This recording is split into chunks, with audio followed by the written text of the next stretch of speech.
You stand on the shore of the ocean watching the tide come in. You sense the call of the sea beckoning to take you in further. You step forward little by little, not knowing what to expect, but expecting more. You keep going as the ocean calls you to enter in to deeper waters.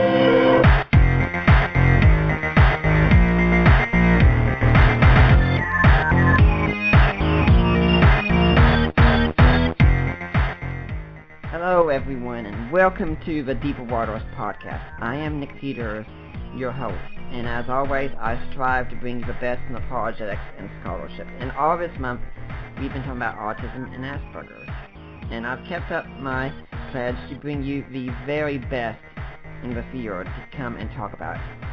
But I was in a bind. I decided my friend Paul Compton come on and talk about autism and apologetics too. So, yeah. You're going to enjoy getting to meet Paul. He and I have been friends for several years here. Now, who is he? Paul Compton is a pastor and apologist at Riverside Christian Church in Merrimack, New Hampshire. He received his B.A. in Bible from Johnson University, formerly Johnson Bible College, and his Master of Arts in Religion from Southern Evangelical Seminary in Charlotte, North Carolina. He is an active member of the Evangelical Philosophical Society in the International Society of Christian Apologetics. Paul is also a founding and active board member of I Hope International Ministries. In 2012, he was elected to a town ethics committee where he served as chairman. Paul is blessed with a lovely wife, Elizabeth, and two children, Timothy and Andrew, who encourage and support his service in ministry. So, Paul, my friend, it's really good to have you on the show. Welcome to the Deeper Waters podcast. Thank you, Nick. I'm excited to be here. And I was told to tell you on the air that you have a fan at Johnson Bible College. I do. Yes. Doc Reese wants to thank you very much for sending him a copy of Stealing from God by Frank Turek. Oh, yes. Yes, an excellent book, too, if I can give the plug. Sure. I went there this week while I was away to do some research, and I saw him and he talked so much about that book. Excellent. Now, Paul, I've given an academic intro of you. How about telling us a bit more about how you got to be where you are? Because from my understanding, you weren't growing up your typical Christian, were you? No. Well, growing up, I got into trouble early on in life, and I tell people I followed the dead before I followed the Lord, hence the Grateful Dead tattoo on my middle finger. But about halfway into my senior year of high school, I became a Christian, and got excited, wanted to tell everybody about the message, and figured I should learn something about it. So I went to Johnson University and learned about Bible and preaching from there, and of course went on after that to pursue apologetics. But it was during my years at Johnson that we had the opportunity to meet. Yeah, what happened is, I believe you were in Western Civ, and someone was making a statement about Moses, and here this nerdy kid raises his hand in class and makes a statement about, well, here's what Ravi Zacharias has said about the topic, right? Yeah, I mean, I was intrigued by the fact that you introduced Ravi Zacharias into the Western Civilization class. And I think you were, reciting the book to us as well. So I was like, well, this guy seems kind of interesting. So after the class, I walked up and said, hey, do you like apologetics? And you looked at me with this, you're trying to say yes, but refrain yourself a little bit. While you were jumping. Which is probably known now as Norma. Yes. And there was the upcoming National Apologetics Conference in Charlotte, and I had some brochures with me, as I recall, and gave you one of those and asked you if you wanted to go, and you said yeah. So that's kind of how we met, and we had that shared interest. And I think at least Scott from the bookstore remembers you because you left with a trunk full of books, and I think you had them all read by the next week. So I got $400 worth of books that first conference. Yeah, and that's a lot of money for a Bible college student. Yeah, and that's why I went. Then Allie and I were dating, and we went to the Projects Conference one year, and I only bought 2 books. My friends at the time said, "Okay, who are you, and what's happened to the real Nick here?" Because they knew that I normally spend. I said, "Guys, I have to start saving the money here. It's more important things here." Absolutely. So you and I maintained a good friendship, and you knew about my autism Asperger's very early on, I think. Yes. And when my roommate David and I, well, he was living in Missouri at the time, I was living in Tennessee, but we agreed to go to Severn together, and when we moved there, you were one of the people who helped us move in. Oh, yes, I recall that. Mm-hmm. Yeah. I think if I recall correctly, you were wearing a T-shirt that had a G.K. Chesterton quote that said, "Tolerance is a virtue of a man without convictions." Oh, yes, that shirt's got me in trouble before, too. Uh-huh. In fact, I think it got you in trouble that night. Yeah, maybe that was it when I went to Sam's Club, and the lady stopped me to let me know, "Hey, I just want you to know I disagree with your shirt." And I looked at her, and I was like, "Well, I'm so sorry. I was hoping you could be a little more open-minded, a little more tolerant, if you will." And her jaw just dropped, and she didn't know quite what to say next. Yep. And that's of course that's a lot of what we deal with in apologetics.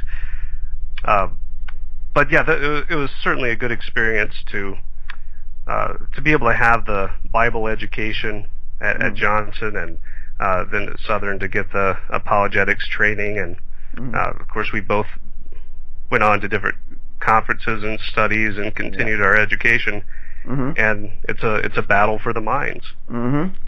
And you were also there when Allie and I did get married.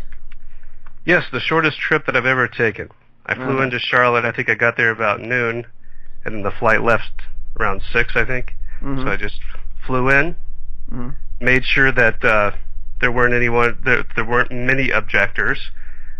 There actually weren't any objectors, so that was good. Yeah, I didn't have to kill anyone. That's right. You pulled it off, and then once I saw you seal the deal, I got out of there. But yeah, I'm very excited for you. And now, keep going. No, I think it's great that you found someone like-minded, willing to put up with you. Yeah, that's the real thing. That is the real thing. But you all complement each other well. Yeah, I compliment her all the time, tell her how good how beautiful she is, how special she is. Oh, you mean a different compliment, don't you? That's look at you playing with words here. Yeah. And for those who might not have read the blog post of this, Paul and I both love puns, so this is going to be a very punny episode. Yes, well, and in fact, I've had fun with Timothy. Of course, I'll be telling you all a little more about Timothy, my son, who's 6 years old, and he's autistic.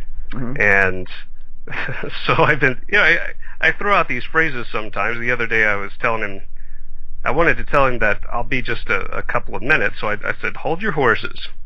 And he just looked at me, and so that phrase, of course, now he thinks it's funny. He realizes, but he had to sit there and ponder it. He was thinking about horses and holding on. Why would I hold on to horses? So I explained it. So now every time that I need to, he needed me to wait for something. He was doing something, and he said, "Dad, I'm going to need you to hold on to your horses." Then he said, "I'm just kidding, Daddy." Now, this is an interesting way that our paths crossed here, and it kind of shows me God can have a sense of humor here. That there at Bible college, through a random encounter of sorts, you meet a friend who happens to be on the autism spectrum.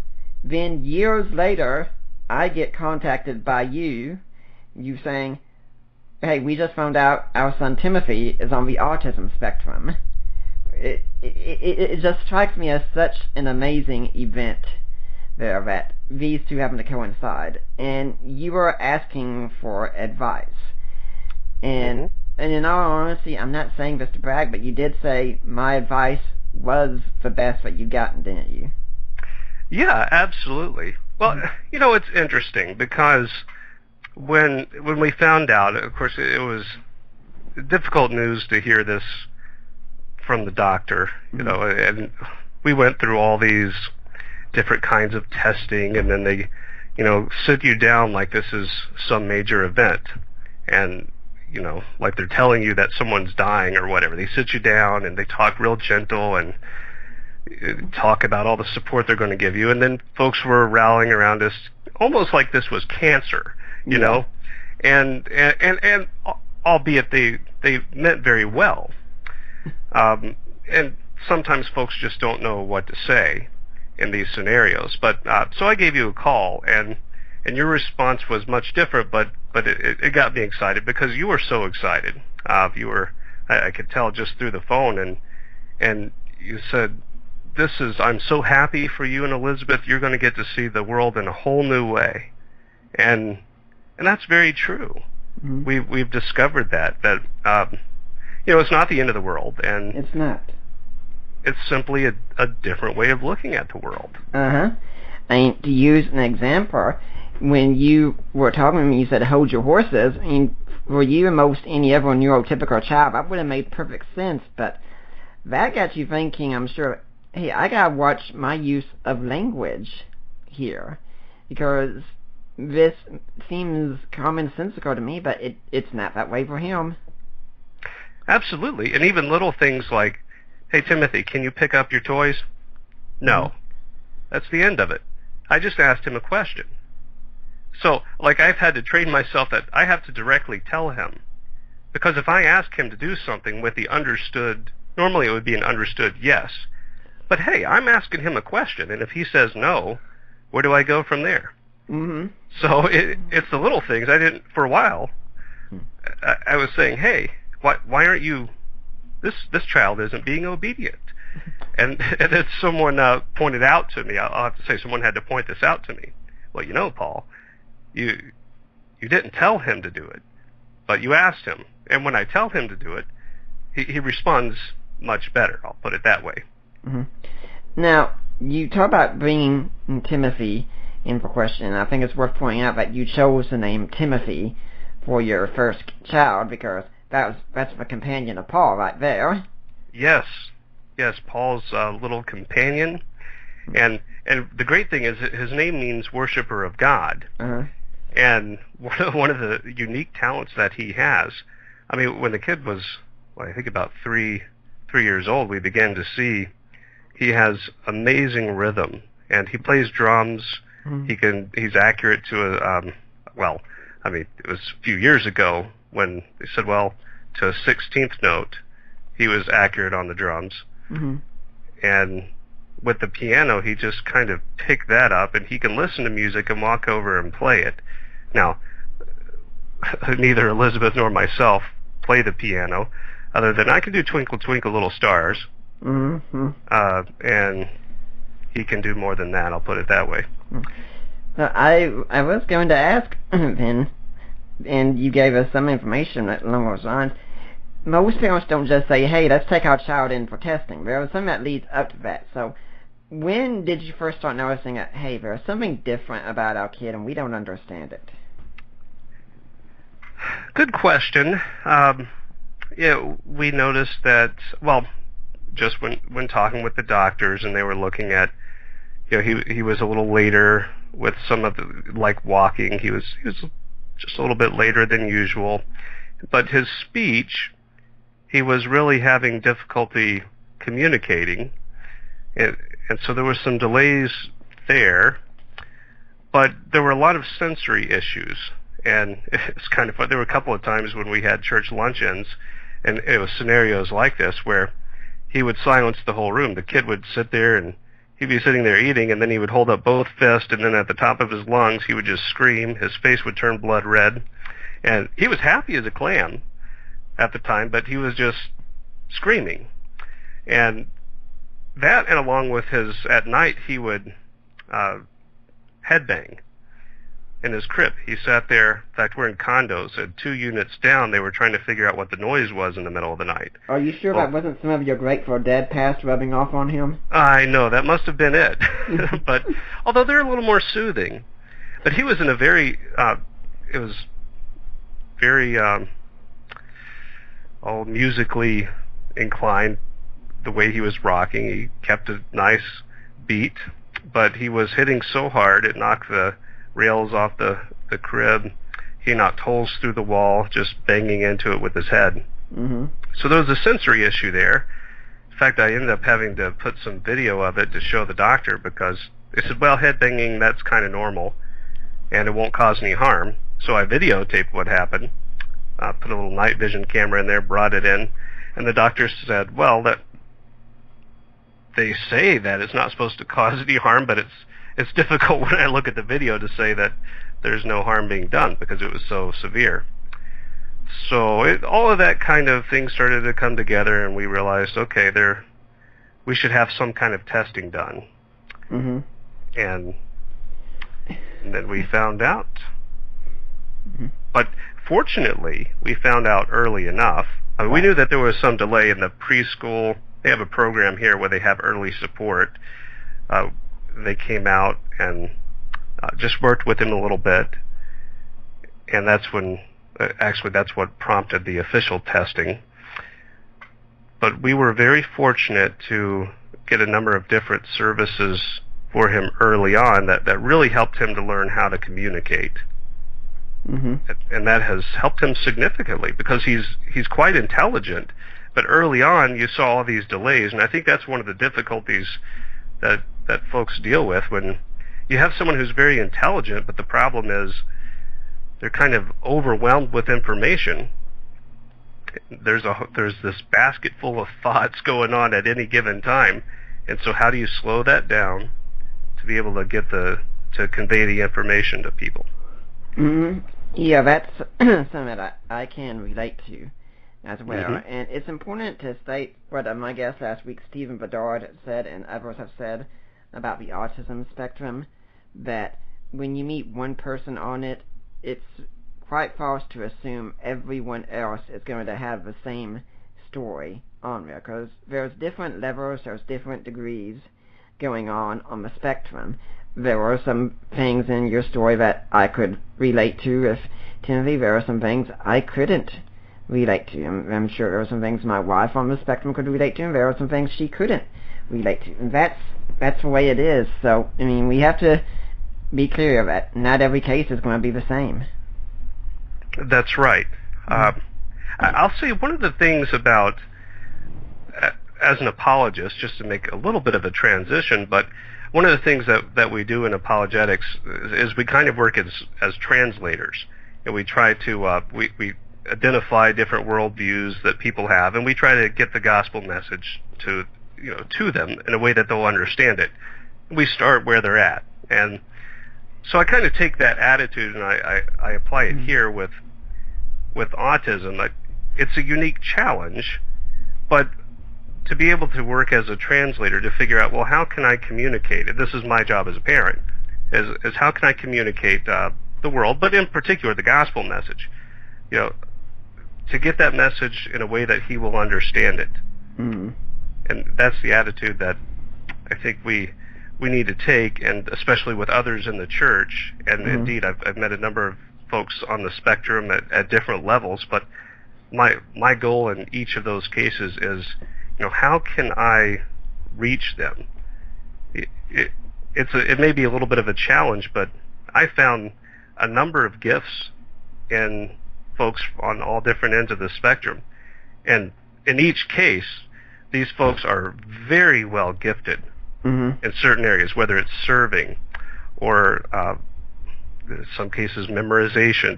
They're just very unique gifts that are there, and they tend to be extremely gifted in certain areas, and I want to be able to tap into that.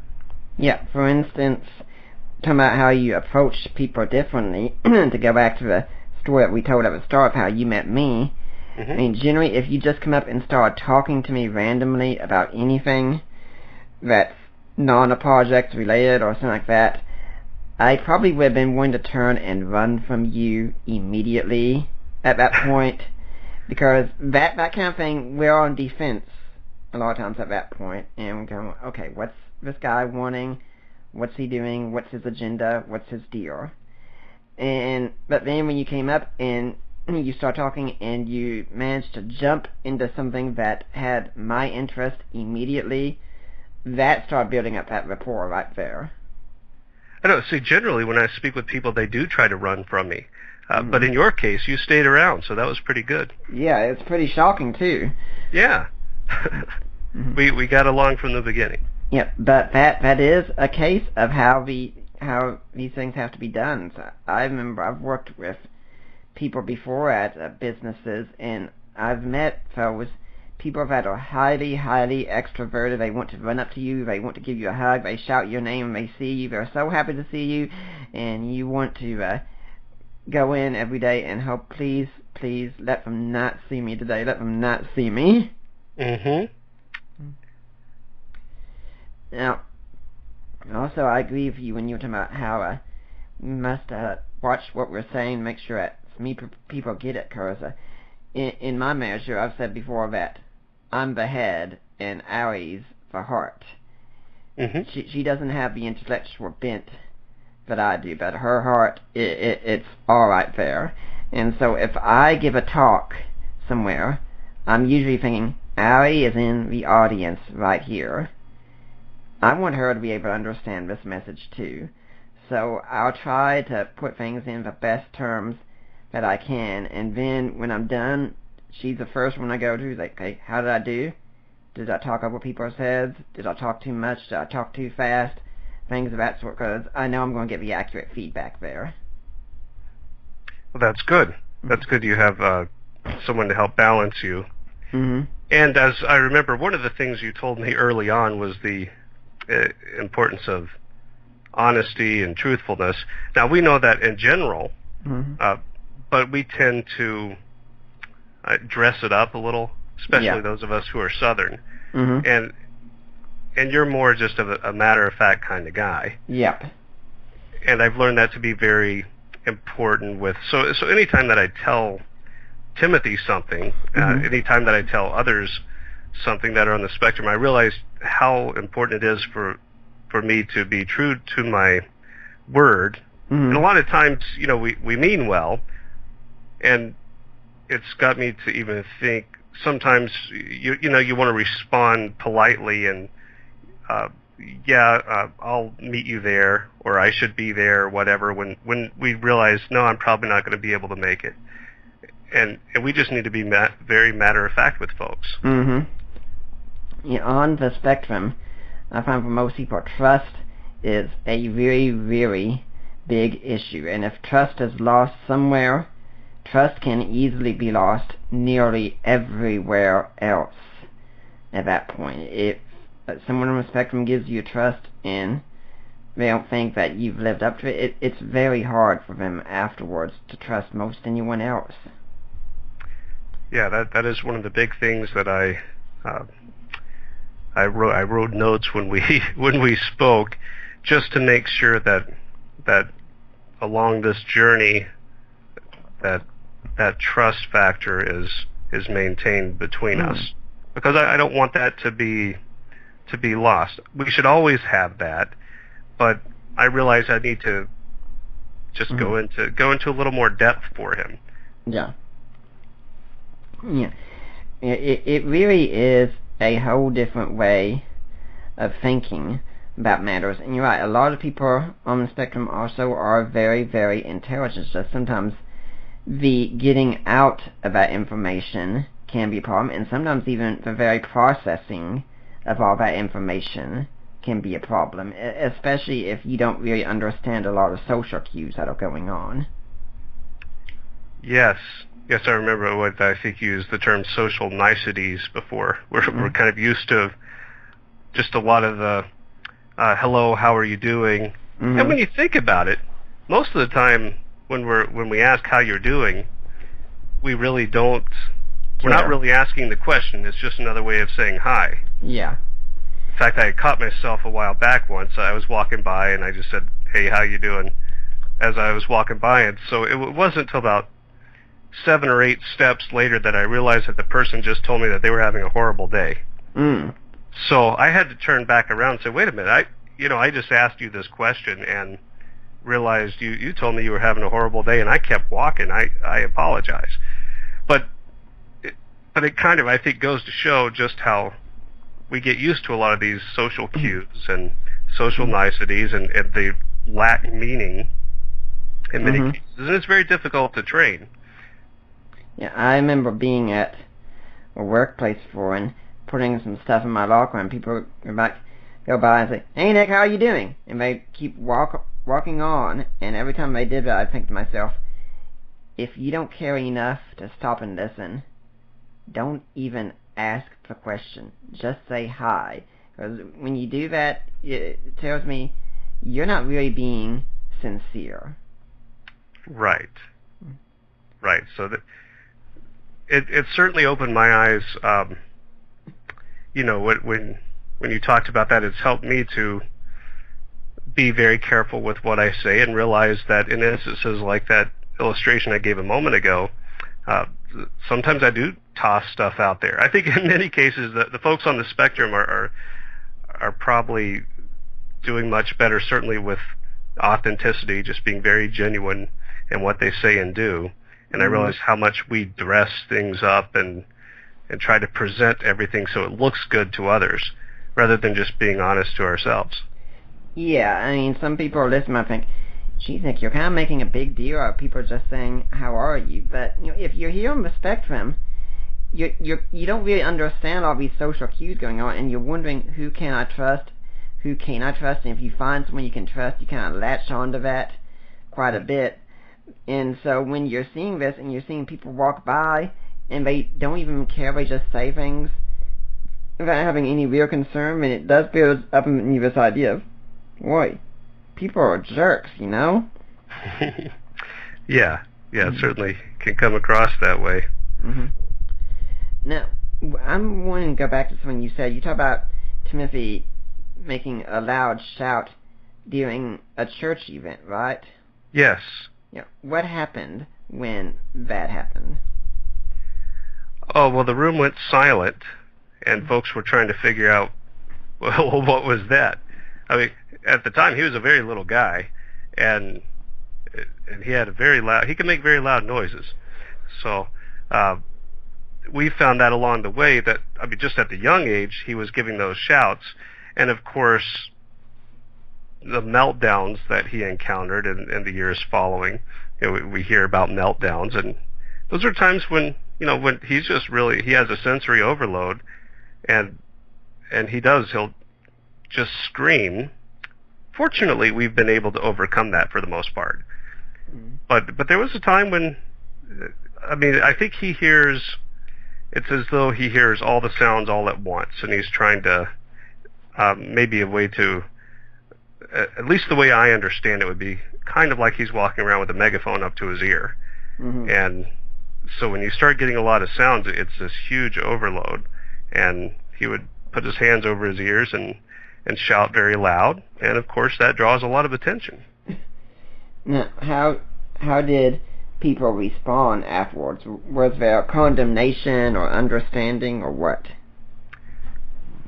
Well, after the diagnosis, there was some understanding.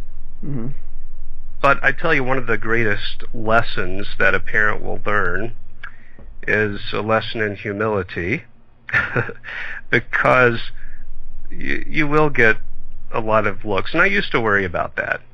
I'm like, oh no, everybody's got their eyes on me, and especially I'm a pastor, and what are folks thinking?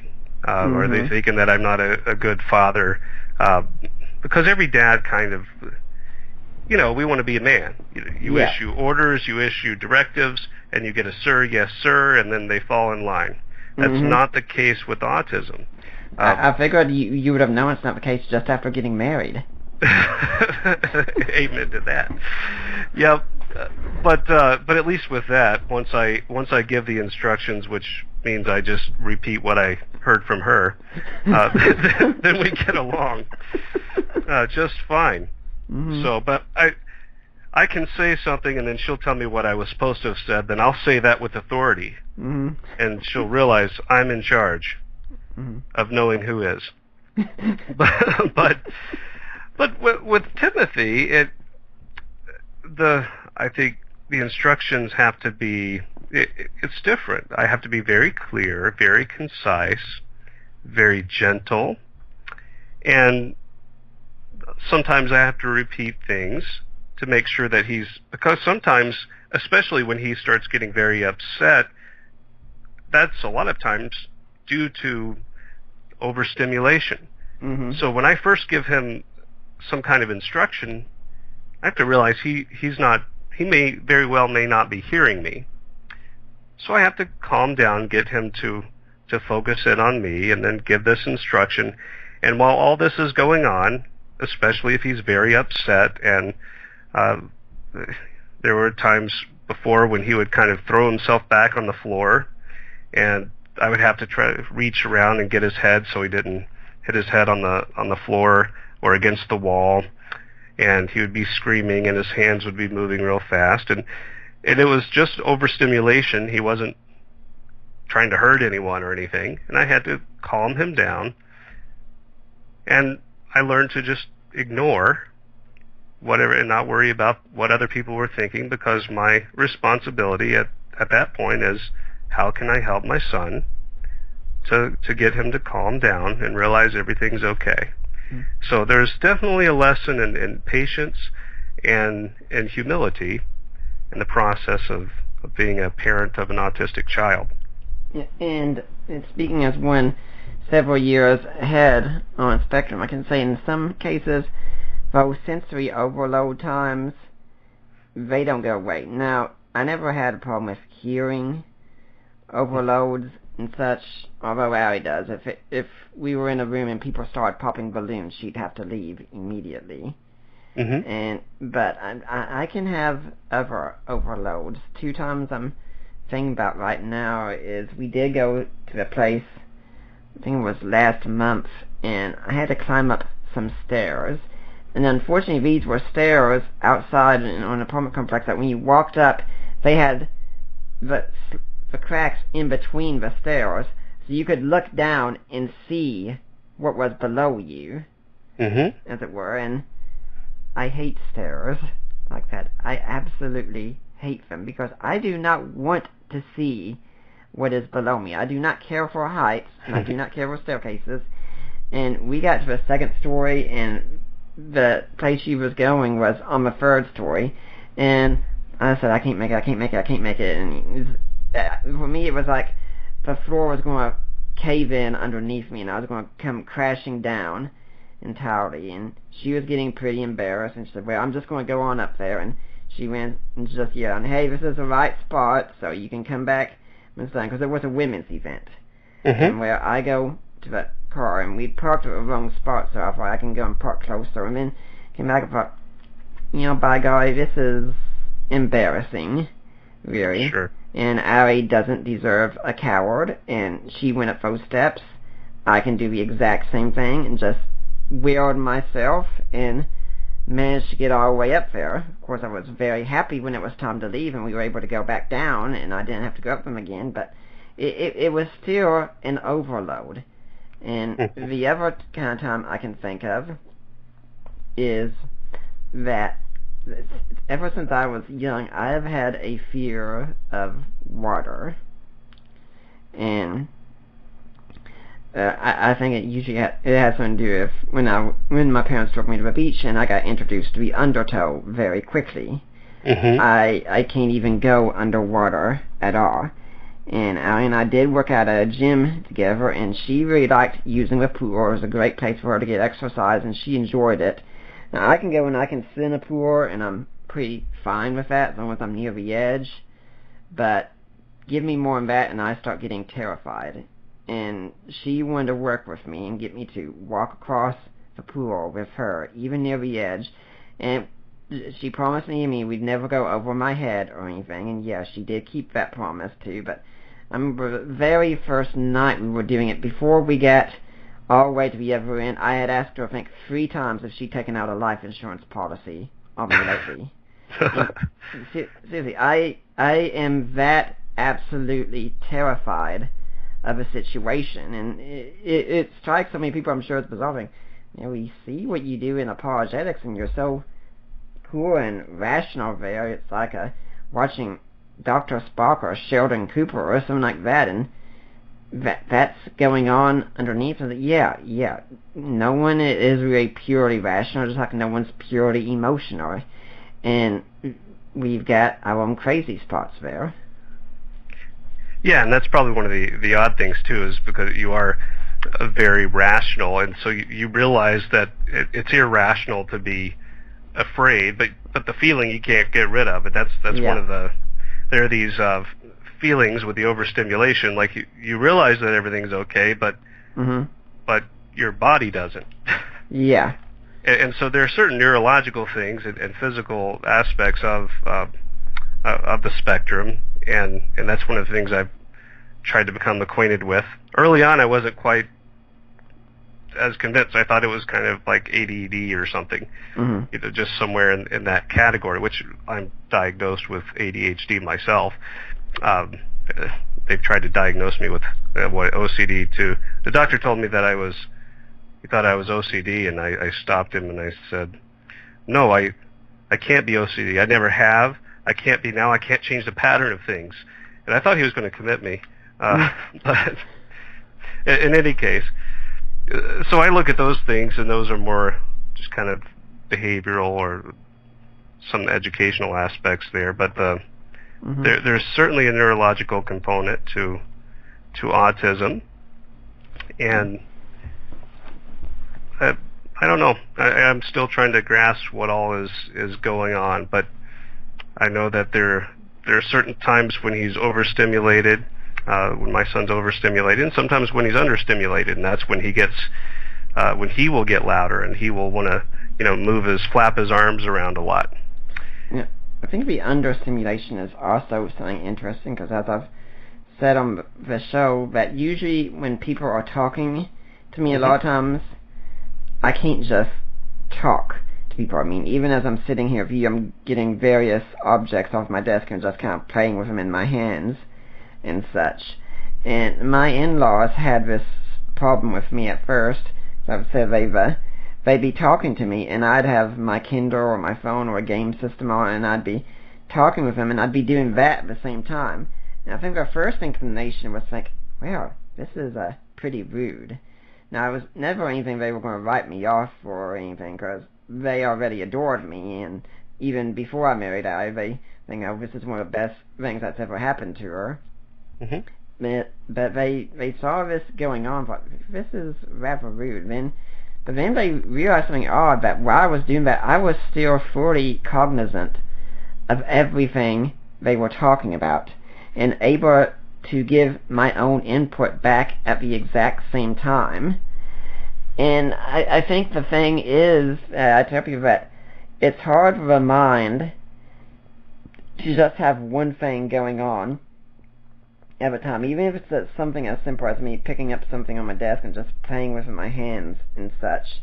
It's that our minds just, at least from my perspective, there's just so much going on that you need more than one thing to keep it going, or else it's going to be pretty restless for you, you know?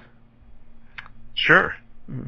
Sure. And I think I've observed that a lot with folks, not necessarily with picking up objects or anything, but when I speak with folks that are on the spectrum, there tends to be just a lot of where the body's moving, swaying, hands are moving, and and of course a lot of times there isn't eye contact, and it seems like, well, this person isn't paying any attention to me, but in fact a lot of times you can get a word for word recitation of what you just said. Yeah, the eye contact thing is a big one. I remember someone posted something on a forum I'm at recently condemning people who don't make eye contact when they speak to you. Well, and a lot of us are going to have problems because we don't do the eye contact thing. And in fact, there are even cultures out there where if you did do the eye contact, it would be seen as a direct challenge. You would be seen as starting a fight if you did eye contact. Right. Well, and I think in some cases too, like if you have folks that are always giving you eye contact and they break the eye contact, then, okay, that may be a sign. Mm-hmm. I've met some individuals who make no eye contact at all unless they say something kind of off the charts, and then they look you right in the eye when they do it. And in those cases, it's almost like a giveaway that there's something odd about what they're saying. Mm-hmm. So the body language thing, we're all different mm-hmm. in that respect. Yeah. And one other aspect I'm thinking about with eye contact, and this is something that it's probably not just me as an athlete, but some who are married men especially, is I definitely try to avoid eye contact with any other woman but my wife. I mean, even if another female smiles at me, I'm going to be looking away as quickly as I can. And I said this on a forum recently, and someone said, well, you know, that seems kind of rude, doesn't it? I mean, what's the big deal? It's just a simple smile. I smile back, and it's like, yeah. And you're not a guy either. If you're a guy, that kind of thing can stay locked in your memory very, very easily. And if I'm going to be rude to someone, if I'm going to offend someone, it's not going to be Allie. It's going to be someone else. Yeah.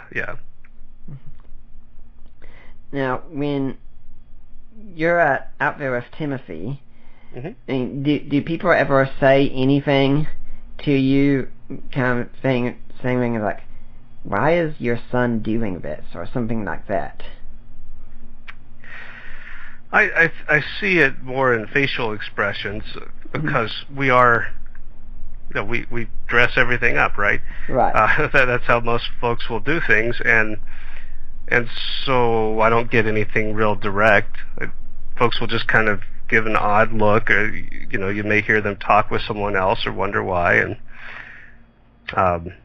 but I don't have many people directly ask. And in some cases, I'll try to give some kind of explanation as to I lay out what's happening, just more kind of, I'll prepare Timothy by talking about what we're going to do, and then maybe explain that, all right, we need to have some quiet time over here, or take a break after a little while because things get a little bit too loud, and I don't know if they'll pick up the hint from that or not, but not so much. Again, it's more the stares and yeah. And of course, folks do enjoy a lot. I mean, we talk about some of the. It's interesting. There are the negative parts, mm-hmm. right, which have to do with. And maybe I should just raise the question here about, is autism a good thing or a bad thing? Right. Is this a disease?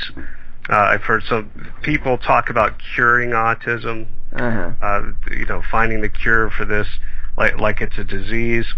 And I don't think of it. I mean, if I could eliminate the neurological and physical aspects, those physical kinds of pains, then I certainly would, because I realize that that's difficult. At the same time, really, part of his personality are these amazing gifts that he has, mm-hmm. and he's different, right? But there are, he can become the life of the party.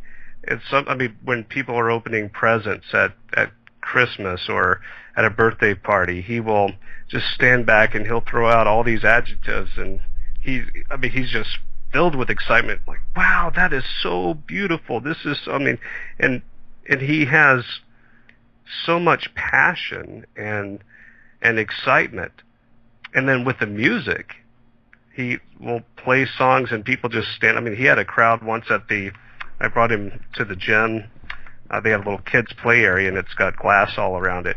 And he was there with his little brother, and he had this audience because he was just playing drums on the table and mm-hmm. just going to town, and folks were just amazed at that. And that kind of thing happens a lot. So there are a lot of times where folks don't know what to say because they see, here's this amazingly gifted child. And even when he talks now, he's picked up on math. He's just incredible. You can throw him all kinds of numbers, and he can solve these complicated math problems. I knew a couple of years ago when preschool they were teaching him trying to get him to count 1 to 100, and he was doing it backwards without any problem, like very quickly. And then now he's learning, I mean, the addition, subtraction's easy. He's learning his multiplication, and I mean, he's 6. He's in first grade. And he's wanting to figure out the distance from the earth to wherever and the size of things, and he gets excited at the biggest and the smallest of animals, and he can just recite all these facts and figures to you and calculate these math problems, and it really captivates folks when they see that. So that's the kind of, so when we're out in public, you get both extremes. You know, sometimes I can stand back and just say, like, yeah, that's my boy, check this out. You know, and he shows off all these talents. And of course, other times you get the behavioral part where he's just overwhelmed with something, or it's just very difficult to get an instruction across, and then he can become kind of defiant. Now, I really do appreciate what you said about asking, is this a good thing or a bad thing? Because, I mean, to me, I see it, at least for myself, as a good thing. Now, could I do without the negatives? Of course, we all could.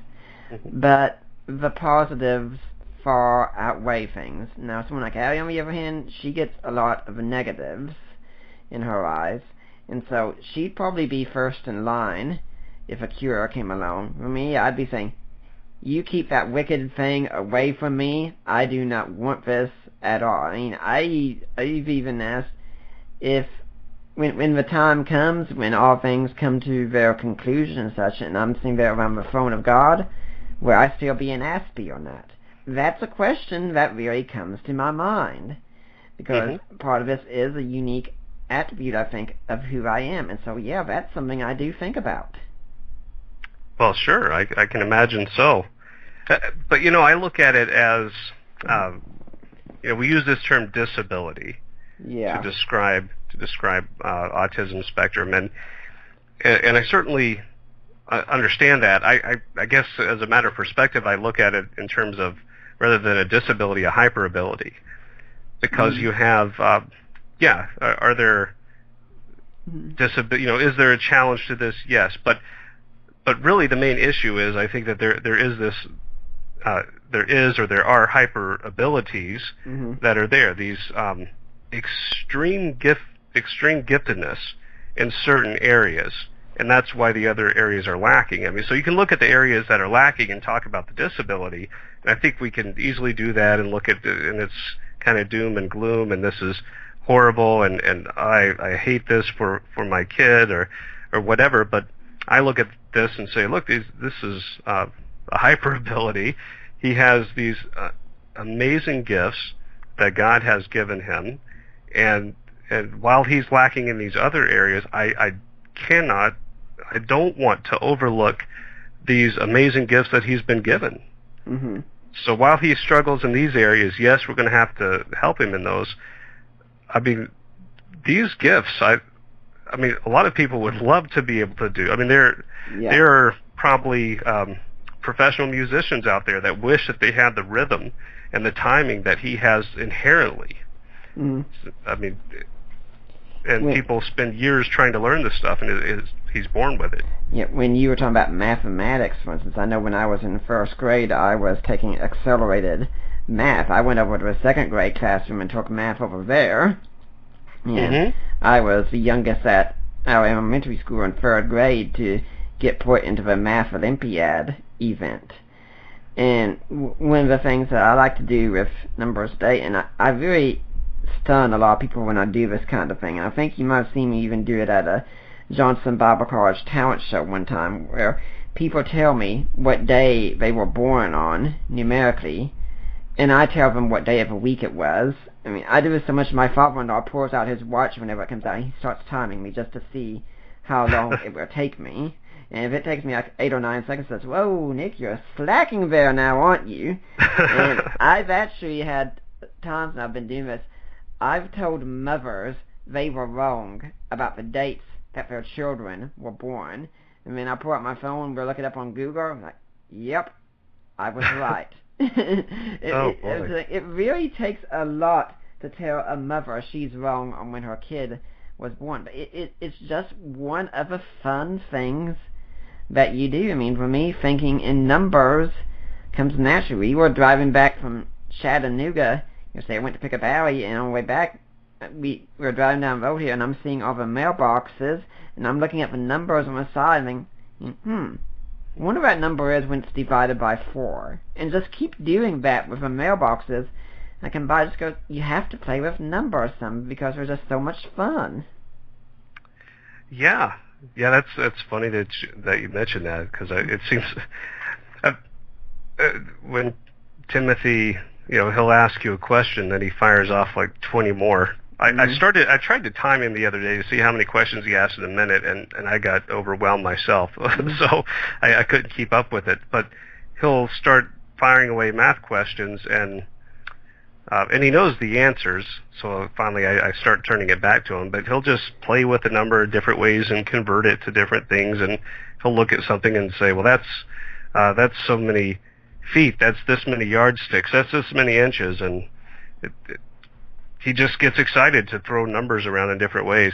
Mm-hmm. He was asking me some math problem once. It was like a trillion, a couple of trillion, something or another, minus another number, and then I gave him the answer.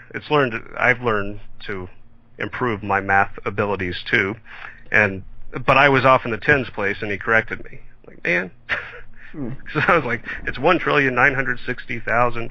So I gave this number, but I was wrong in the tens place, and he corrected me, and he was right. So I'm thinking of something interesting I also do sometimes that it's really fun, especially because words can be just as much fun to play with as well. We've had something in a newspaper here.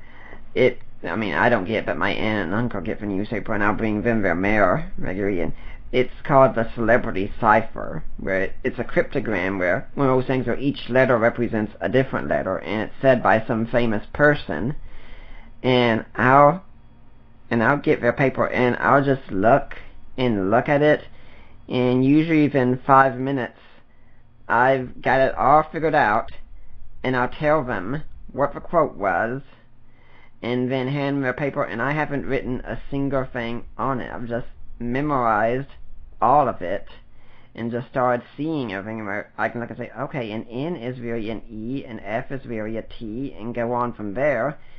I mean, once when I was working at Walmart, I got back from my break and went up to see what register I was going to be on, and I saw that they had a cryptogram book out, and they saw me looking at it, and they could tell I was really thinking, and said, you're solving one of those, aren't you? Said, yeah I am. So they opened it up to a random one and said, okay, look at this, figure it out.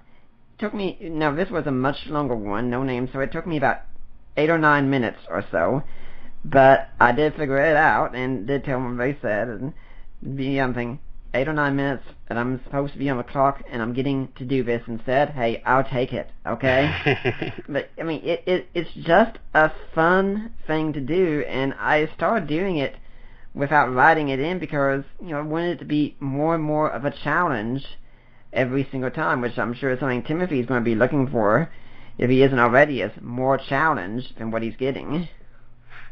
Oh, yeah, he's a man with many questions, and even with theology, it's kind of interesting to see he just has his mind going, and, you learn the typical things in Sunday school, and, of course, sometimes I get amusing questions, like he asked me a while back if God needs spankings, and I told him, well, no, God is good all the time, and tried to explain that, and then he said, well, no, Dad, I think it's because God doesn't have a bum. Well, all right, so a very good observation. But then there are other times where he has this whole reasoning, and so he asked me, how big was Jesus as a baby? And I said, well, he was very small, like other babies. He said, well, was the same size? Was Jesus the same size as Timothy when he was a baby? I said, yeah, he was probably about the same size. And he said, well, when Jesus was a baby, was he as big as I am now? said, no, you're bigger now than Jesus was when he was a baby.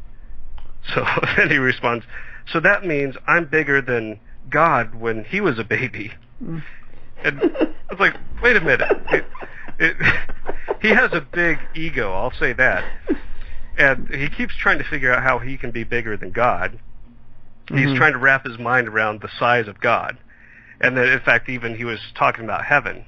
Like, heaven must be bigger than God because God is in heaven, right? So he's trying to fit God in this box. And, of course, we know there are category mistakes there and all that. But yeah. So it's been fun to go, but the fact that he reasons that way, and even realized that he asked if God, he just started off, does God have a body? No. Well, did Jesus have a body? Yes. But isn't Jesus God? Yes. In his human nature, he had a body, and his divine nature, he's God, right? And so trying to explain this to him, but the fact that at such a young age he realizes you're getting into some of the difficult questions of the Trinity, but there are a lot of adults who don't seem to worry about that. They just take that for granted. Yeah. And that's those are very good questions. Yeah. You and I would be thrilled if more and more people in the church started asking questions like that. Yes, absolutely. Yeah. I also do relate to what you was talking about, because when you said that he has a big ego set on the spectrum, I think it's very tempting to go that way. A lot of times, it's one reason I'm glad I've got Allie around, because I know if I ever step out of line and start getting egotistical, she'll be more than happy to point it out to me. That's right. And she'll be very glad to make sure to let me know how much she doesn't appreciate having an egotistical man near her. Yes, the Lord is good to give us opportunities for humility when we need it. Yes, and wives are some of his favorite instruments used to humble us. Yes. In fact, for saying that, for admitting that, we might have another opportunity after the show. Yes. Yes, you call me tomorrow and you let me know how it was in the doghouse for you, and I'll let you know how it was for me, okay? All right, that sounds good. Yeah, I'd also like to go back to what we were talking about earlier about whether it's a bad thing or a good thing or not to be on the spectrum. Is that I've said before that a lot of people I've noticed when they've introduced me somewhere or talked about me on a blog or something like that, they've actually used the term that Nick suffers with Asperger's. And I really don't like seeing that term. Someone say, no, I don't. I have this condition. Yes, I'm not changing it. Yes, I couldn't even if I wanted to. But suffering with something is a choice. And I have chosen to not suffer, whereas I've chosen to thrive. Yeah, the funny thing is that when you said that, you're talking about how you don't like it when people say that. I think the first reaction that we would have is that you would have a problem with the word Asperger's. Like, we don't want to say that, right? Because it's not politically correct to identify that, which, of course, you have no problem with that. No. Right? But it's the suffering part, the idea that you're suffering with this. And I think sometimes we get so, we're so worried about what other people think and the political correctness that even to identify the obvious, again, we try to dress things up and pretend like what's in front of you isn't there. And I don't know why we do it. Maybe it's also people are just trying to be caring to people on the disabled spectrum. Say, look, I appreciate you want to be caring and such, but do it in truth.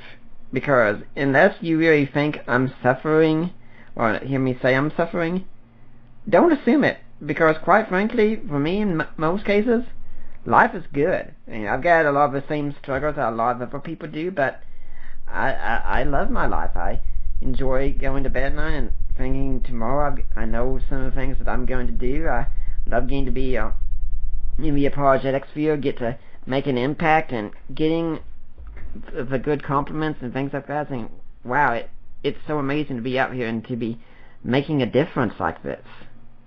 Absolutely. Mm-hmm.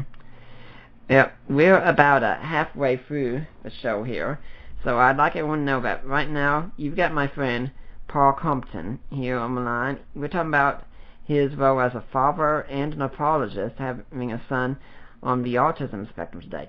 But if you're listening next week, we're going back to our regular apologetics format, seeing as April Autism Awareness Month is done. My friend Cynthia Hampton is joining us. She is actually an ex-Jehovah's Witness. So we are going to be talking about Jehovah's Witnesses next Saturday on the Deeper Waters podcast. So I hope you'll be here for that. And once again, we've got Paul Compton here with us now, and we're talking about fatherhood and apologetics. Now, let's look at the church life some. How is it with taking Timothy to church? Well, good question. Mm-hmm. And we are blessed, I must say, that we've had a few individuals in the church. I'll mention Joyce, Ashley, and Elisa, who are tremendously helpful to our family at home and at church. Mm-hmm. And they seem to get it. And really, I think that's all it takes. There are times it is difficult because if we want to talk with someone, we simply can't do it when we have the kids with us because, Andrew, our younger son, will stay right there with us and we don't have to worry about him running off. But if we turn our heads for just a moment, Timothy's disappeared and we have to go find him. And of course, we're often worried about where he could end up out running down the parking lot into the road or find his way into one of the classrooms. So the biggest challenge that we have at church is simply keeping up with the guy. And since we have folks there who help us, there are times when, if we need to have a conversation with someone, that's the biggest help that we have. Folks understand that we need a helping hand. And of course, they've also taken that as well to be a one-on-one with him in the Sunday school class time and during the church time, where they can sit with him and just help him during the class to be able to interact and to take him out when he needs a break. And then they've learned different ways of giving him a chart that explains, this is what's going on. We're going to do this, and then we're going to do this. And he has a good idea of what's happening, and he can do just fine in the classroom. And all it took was, was one or two folks here to take time to realize why he was having a difficult time in the class, and then they use the gifts that they have to be able to translate things to him and make it work.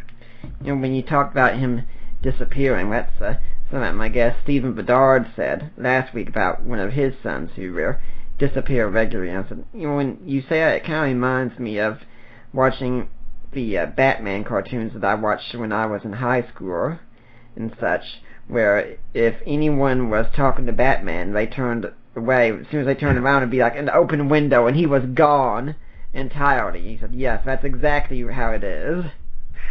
Yeah, and I tell you that the statistics are quite alarming on this in terms of folks on the spectrum are way more likely to go missing or even to be kidnapped for that matter. But that's a whole other story. But just going missing, they're very inclined. I think just because someone gets their mind on something and just they may not think, hey, I should tell my parents, and so they run off with the best intentions. Or even to see a butterfly. I've seen Timothy early on. He saw a butterfly and he was doing the typical just running all around, but paying no attention to where he was running, just looking up at the butterfly and going.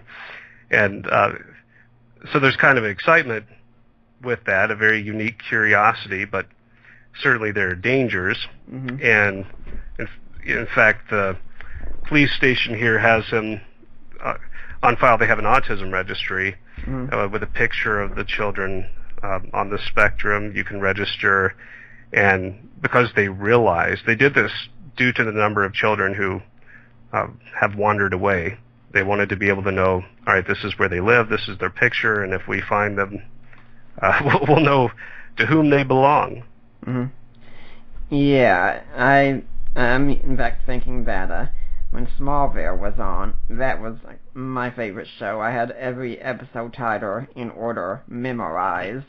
I could tell you about every single one of them. And Clark Kent would always be the exact same thing. Of course, having super speed no doubt made it much easier, but talking to someone, he hears about some event going on, some trouble or some danger, and you hear that, and you knew, yep, he's gone as soon as they turn around. And that was always the case. And John Schneider, who played his father, John Van Kent, on the show, who's actually a Christian himself, has said, being a parent to Clark on the show, it's kind of like being a parent of a special needs child.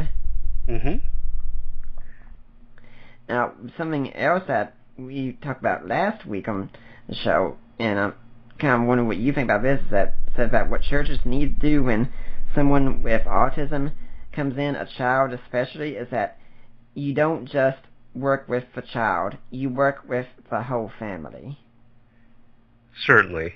Mm-hmm. Certainly. There are really two important parts. I mean, what you just mentioned is, one, you want to identify the needs of the child, and certainly encourage and minister to and instruct the child to help them along the way. And sometimes that means a one-on-one assistant if that's needed. And the other part is the family really does need help. It is a constant, I mean, anytime that we do something, we have charts for everything. If there isn't structure for Timothy, then he doesn't know what to do, and that's when he can just kind of get into trouble. He's just overwhelmed with really the freedom of what to do. He can do anything, and so his mind's thinking everything, and that overwhelms him. So we're constantly having to make charts and do this and do that. So anytime we can have a few minutes to breathe, to just be able to talk with other folks, because again, if he's with us, then we can't talk with other families. The whole time I've had folks try, I feel bad because halfway into their first sentence, I'm usually running off trying to catch him, or I'm looking around, moving my head in circles to keep up with where he is. I'm just that concerned about him. Mm-hmm.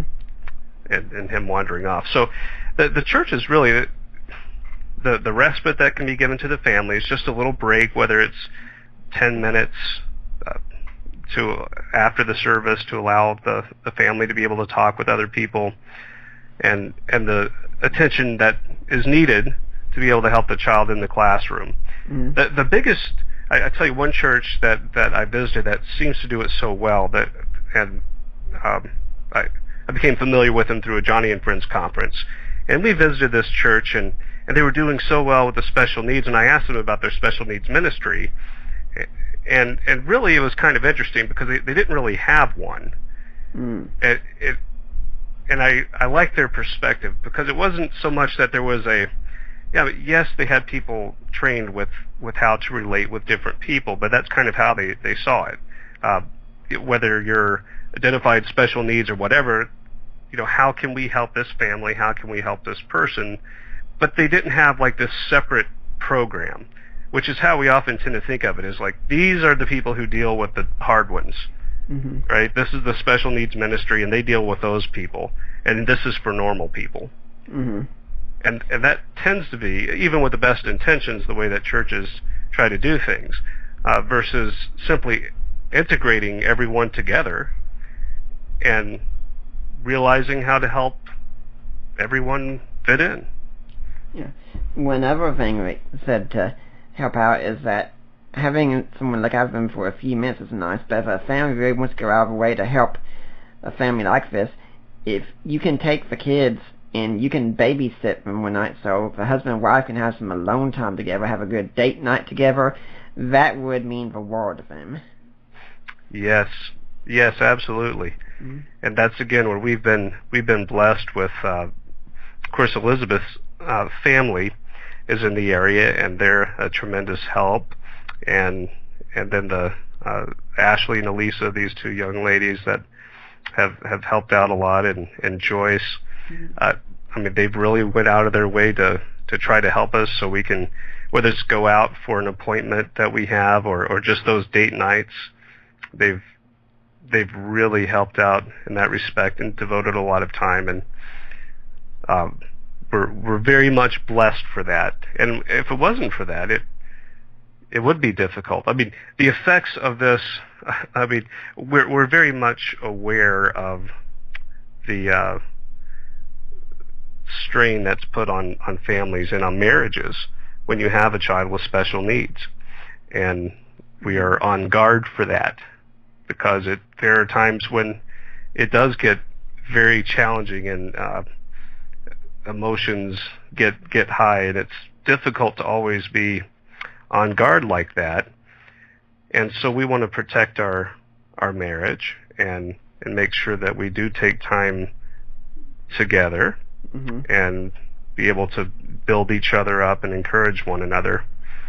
And that's another way that, I mean, like you said, the respite time, if folks in the church can offer that to a family, it's very beneficial to the family's life as a whole. Yeah, because I mean, it's not a show about marriage today, but one mistake I think a lot of couples do make in marriage, and Allie and I aren't at this place yet since we don't have kids yet, and I hope we can avoid it if we ever get to that point. But the mistake that a lot of parents can make is that when they start having kids, the kids become the focus point of a marriage, when instead the husband and wife should still be putting each other first, and then putting the kids after them. Absolutely. And I tell you, one thing that we notice is that the kids, and especially in Timothy's case, he's very perceptive of things.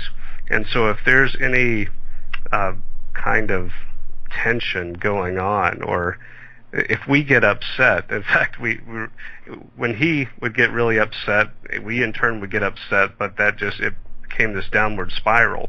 So we need our marriage to be healthy, and we need to be happy, and that will be reflected from our kids.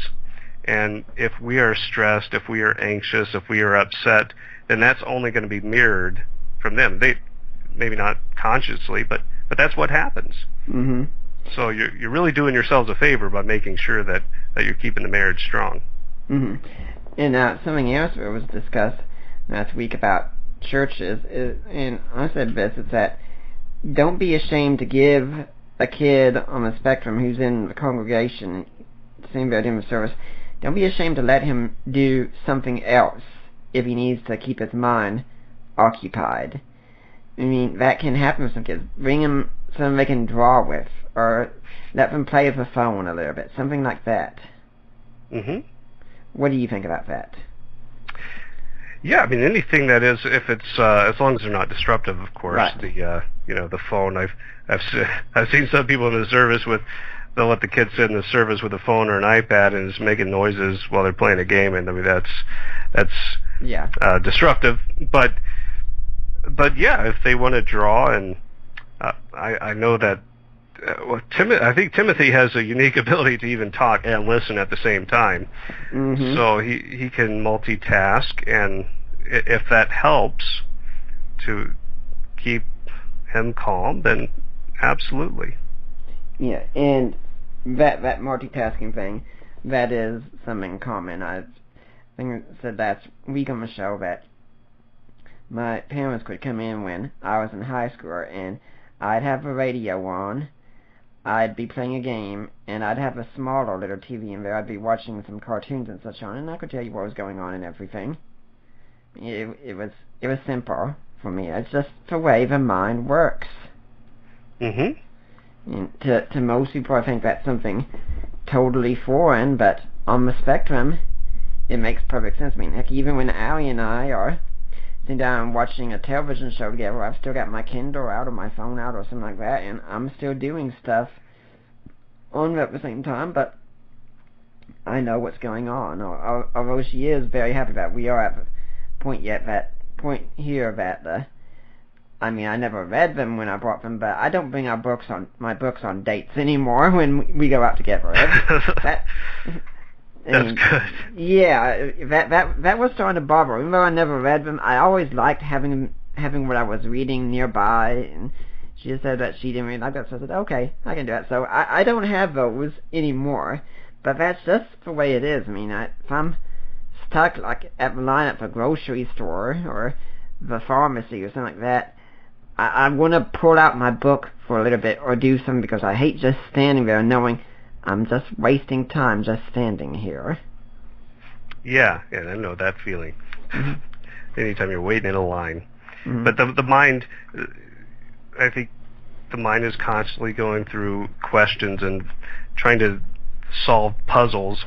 Mm-hmm. And if it's left with nothing, then I think that's where folks on the spectrum just get frustrated. Yeah, I think everything I've said before on here is sometimes it can be hard for me to rest at night. I think the reason is because it's rest. And, you know, your mind is just constantly going. I mean, honestly, I'm going to sleep, and I'm still asking myself questions about the historical Jesus as I'm going to sleep. Yeah, I'm sure a lot of people can relate with that, Nick. Oh, yes, I'm sure it's perfectly common. I mean, you wake up, and after just a few moments of realizing what's going on, there go those questions again. So I could be walking to the restroom at night, and I'm just thinking about what I was thinking about, go to bed, still thinking about it, and then somehow fall asleep again, wake up, thinking about it again. So it doesn't stop. You probably dream of the questions, too. I actually don't think I do that much. It'd be kind of nice if I did be able to work on my questions in that way, but no, not really. But I'm just saying that that's what goes on. I had a counselor once who told me one of the reasons I have such a hard time with stress sometimes is because in my own mind that things are all worked out in their own particular order, but when something steps out of line, and if it's something very big, it feels like an earthquake has hit, a mental earthquake, and everything has to somehow be sorted right back into place again, and that's extremely difficult.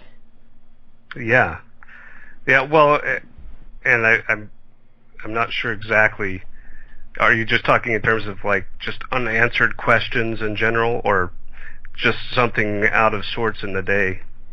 Something out of sorts in the day. Unanswered questions, those can be very fun, but just mainly stressing events, when things don't go the way that you think they're supposed to, and especially if it's something that's really big on those lines. It's just extremely difficult to deal with.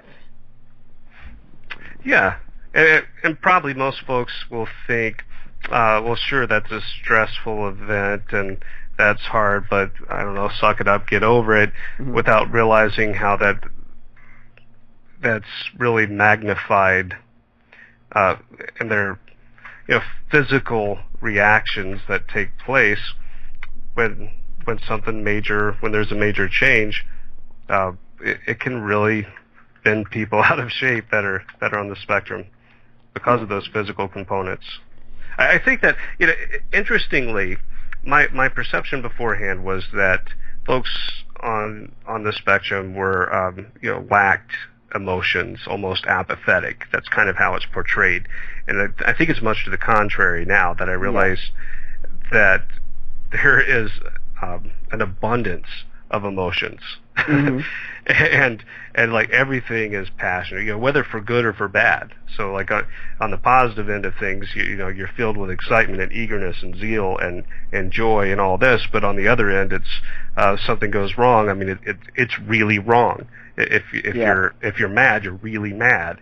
If there's a problem and it's just a minor problem, it's a major problem, and it's difficult to wrap your mind around that. But I see that with the little things, even the little things create this excitement that you would see out of me if I got a new job that was paying me 5 times as much in Hawaii, right? Yeah. Then I would give you the response that he gets over the new color I just painted in the living room.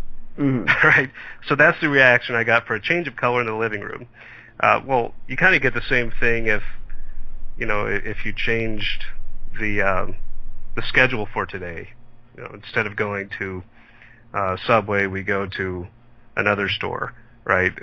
Dunkin' Donuts, and he wasn't planning on that. Well, that small change gives this same kind of reaction on the other end. Think Sheldon Cooper, everyone. Seriously, when I see the show, I keep thinking, oh, he's got to be on the spectrum somewhere. He's great. I love that show. Yeah. Well, I'd like to remind everyone now that you are listening, of course, to the Deeper Waters podcast, and everything that we do here, we give this to you for free, but the work we do isn't free. And we really need your support to keep going with something like this. I mean, my friend Paul here, he's a pastor at a church, and I think he'd be able to tell you, yes, it's incredible how much your donations mean to an organization. And no matter how small a donation really touches us, and heck, with what Paul was saying about us getting excited over little things, you can just imagine how excited we get when we get a donation around here. It's reason for celebration every time. So if you want to make us celebrate, here's what you do. You go to our website at deeperwaters.ddns.net, and when you go there, you're going to look on the left side, on the sidebar there, and there's a section that says Help Support the Work of Deeper Waters Christian Ministries. And there's a link there. You click that link, you're going to be taken to Risen Jesus. Now, have you gone to the right spot? Yes, you have. That's the ministry of my in-laws, and they are ones that help collect funds for us. Why do they do that? It's not just because they're very nice people and they like us a lot, but it's because they want your funds, your donations, to be tax deductible. So you go there and you make a donation and you contact me or you contact Mike's wife, Debbie, and say, hey, I made a donation. I want to go to Nick Peters. I want to go to Deeper Waters. She'll make sure you get it. And if you can set yourself up to be a monthly donor, we would be absolutely ecstatic over getting monthly donors. Now, also, I have some ebooks. You can go to Amazon.com, type in my name, and when you find books that are theological or on apologetics, yeah, I've got a hand in those. I've got a few out that are co-written.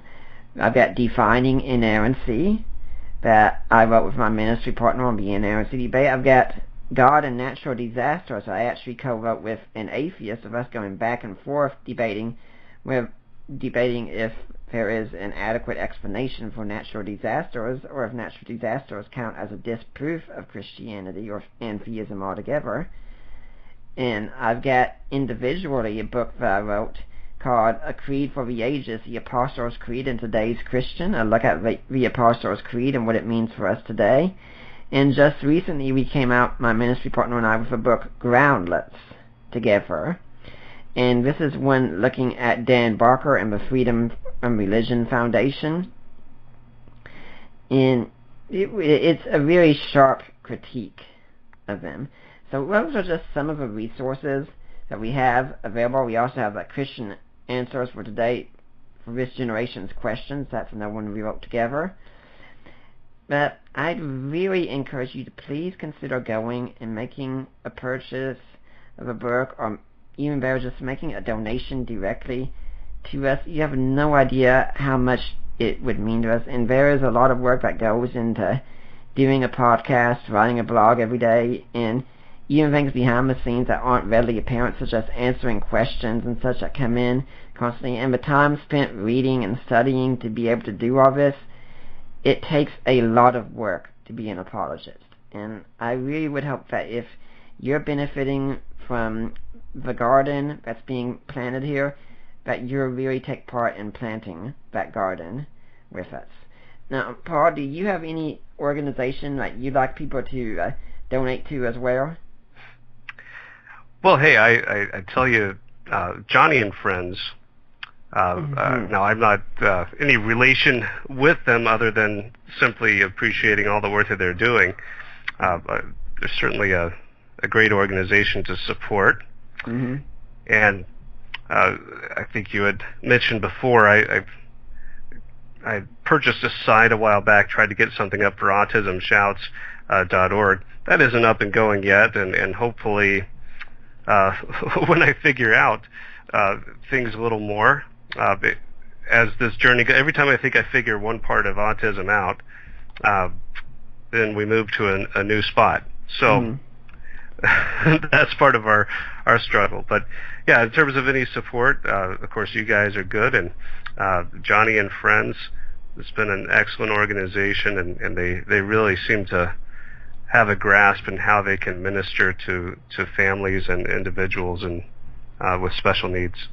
Yeah, they've done a lot here in the Tennessee area. In fact, they were ones behind the very first Miss Shining Star pageant we ever had, where only girls with disabilities were allowed to be in the pageant. And while I've said that I try to avoid bragging, this time I am going to brag, because at the very first pageant I was very pleased to bring my wife home, who happened to be the very first Miss Shining Star ever. Very nice. Oh, yeah, yes. I think I saw that you were bragging on Facebook too, weren't you? Oh yes. Oh yes. I try to avoid bragging about myself, but I'll brag about her endlessly. Sure. I mean, it was just so thrilling to bring her home to my parents, and we hadn't told them how it turned out, but I opened the door and said, "I'd like you all to introduce you all to Miss Shining Star 2014 here."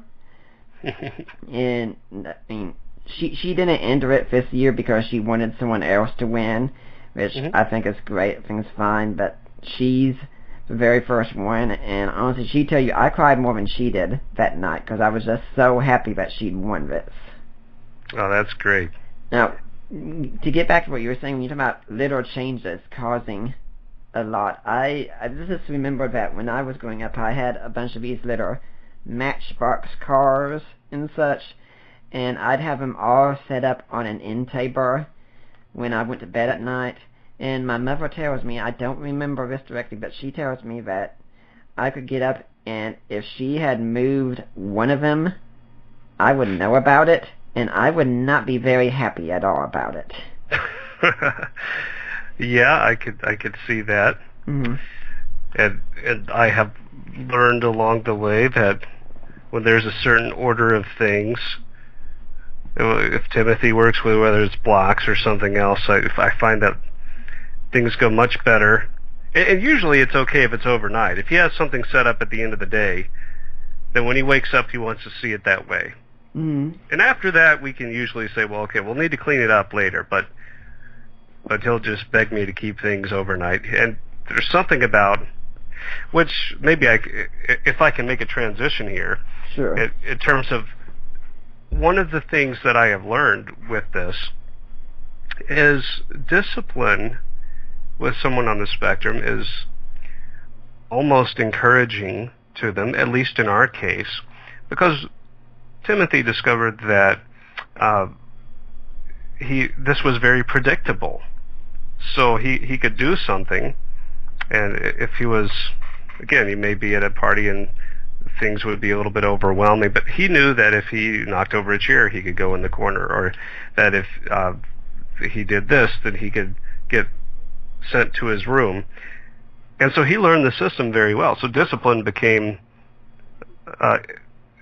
more of a reward for him, because he knew it was consistent, it was clear what the rules were, and so by doing this, he was able to have something very predictable. Mm-hmm.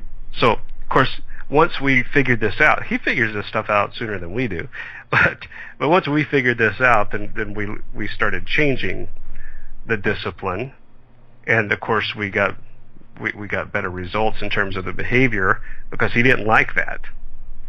So he really likes having everything predictable, just like you and your cars, and him with his blocks. But with the discipline, that it was just very unique. Most kids don't want to be put in timeout, but he would knock over a chair, pick up the timer, set it for 5 minutes, hand it to me, and go sit in the corner.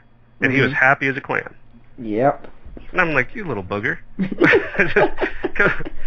You know? I mean, we tried all kinds of things for him, and he would just do it, and then he would walk over to get his punishment. Mm. Now, I'd like to ask how school goes for him. Well, he does very, very well. The social and the behavioral, that's where the challenges are. Mm-hmm. Academically, he excels, and I love it. I mean, from very early on, like preschool, we got notes about how he would sing "Jesus Loves Me" in class, and he goes to public school, by the way. So he stands up, and of course they can't really do anything either, right? So he just stands up and he sings "Jesus Loves Me." Then we got a note or he came home and he was talking about how the teacher told him he couldn't talk about God at school, and of course and we had a conversation with him, and I like the fact though that where he's Hello? with his faith and his belief, and by the way, he was interrupting the class in that case he was interrupting his teacher not doing his work by bringing up questions about God, and so we just defined those parameters for him to where he would understand he could do that while talking with his peers. But those are kind of neat things. I'm glad that he is bringing what we teach him here to school, what we teach him about God, and he can tell his friends about it. And he's picking up things very, very well at school. Mm-hmm.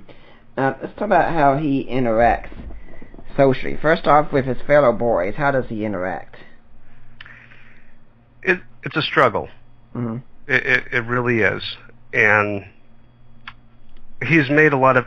He's trying very hard, and it's difficult to sit back and watch.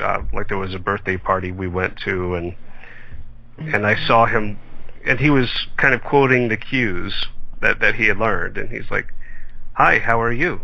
I'm fine." And he was trying to talk with them and fit in with the group, and he just wasn't quite fitting in, and then they just ran off, and he was still standing there in the playhouse, and he was trying to make that connection. So it's difficult for him, but he is doing a little bit better, and he is trying, which is a change, because for a while he just wasn't interested, and he does seem to be interested in fitting in, which is, I guess, a first step. Interestingly, though, I've seen him in terms of with the ladies, he seems to be doing fine. I've seen him Jealous, huh? Yeah, even at Chick-fil-A, he had a gal running over there. And I think the fact that he just didn't respond, like, she comes over and she grabs his hand and walking off, and she's all smiling, and he has impressed her with his musical talents, I guess, and she was all excited and interested, and he just kind of had his game face on, his poker face on, and so she was trying harder and harder to win his attention. So I've seen him pull that off a couple of times. So he seems to be doing fine with the ladies. Yeah, and you and I seem back here taking notes the whole time, right? That's right. That's right. Trying to figure out how that I can better pull things off for Elizabeth, Yeah. He seems to know what he's doing. Yeah, I can say that my mother had me put in transition after I got out of kindergarten because she wasn't sure I was ready for first grade yet.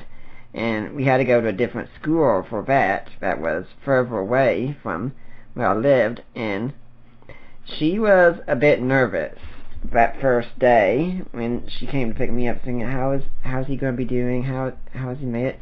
But she says I came out and I had a girl on each side of me. One was carrying my lunchbox and one was carrying my books and such, and she said, okay, I think he's going to be fine here. I remember she told me about that. And so that was in my mind when I saw Timothy the other week with the gal at Chick-fil-A. Like, maybe there's something is to that. He was getting more chicks than just the fillet,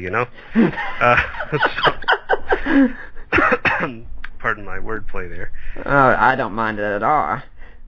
Yes. Yeah, I said this is going to be an episode with puns in it, and we've delivered now.